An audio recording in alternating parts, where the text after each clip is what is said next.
College was never promised to girls like me. In our world, education was a privilege, one rung above survival. My parents never said it out loud, but I always understood. Every dollar they saved, every hour they worked past exhaustion, every bowl of rice they ate without meat so I could have some, those were all quiet investments in my future. My father used to say, "Education is your passport."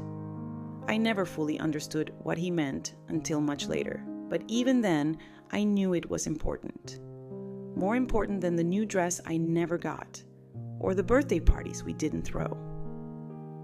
He had only finished middle school before going to work in Hong Kong, and my mother hadn't had a formal education at all. But they never questioned why I should.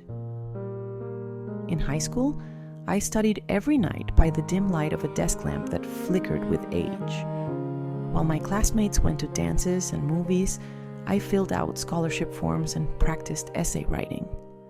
My counselor said I had grit. I didn't know that word at the time, but I understood what it meant. It meant pushing past the ache in your back and the sting of being overlooked. It meant not giving up. The day the letter came from UC Berkeley, I was too afraid to open it. It sat on the kitchen table for hours while I made tea and paced the hallway. My mother touched it like it was something sacred.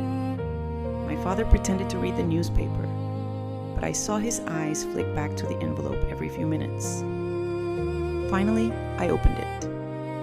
"We are pleased to offer you admission." I didn't scream. I didn't jump. I just sat down and cried. Not loud, not sobbing, just tears that came from somewhere deeper than relief. They came from knowing I had done it. I had earned my own future. In 1964, the year I turned 18, the country around me was stirring with change. The civil rights movement was not just something we read about. It was pulsing through the airwaves, the newspapers, and our classrooms. Martin Luther King Jr.'s voice became a regular presence on the radio, his sermons speaking not just to race, but to belonging. At school, we read about Rosa Parks, the Little Rock Nine, and the Freedom Riders. I started to see connections I hadn't seen before. Until then, I thought our isolation as Chinese Americans was unique. But here were others: Black students, Latino laborers, indigenous activists, fighting to be seen, to be counted, to belong. It struck me that maybe all of us who lived between margins were actually part of the same story. Preparing to leave San Francisco was like packing away one version of myself.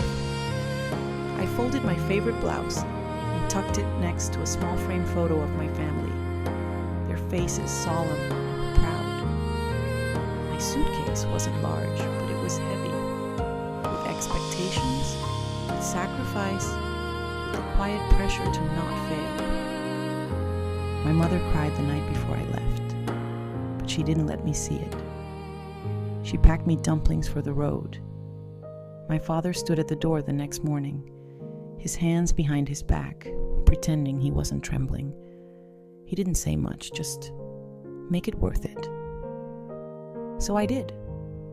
Boarding that bus felt like stepping into something unknown but long awaited. I wasn't just the dutiful daughter anymore. I wasn't just Hoi Lam, and not just Ellen either. I was becoming someone with a voice. Someone who might one day write herself into the story of this fractured, complicated, beautiful country. Not as a visitor, but as someone who belonged. And I carried every piece of my past with me, like a second skin stitched in memory.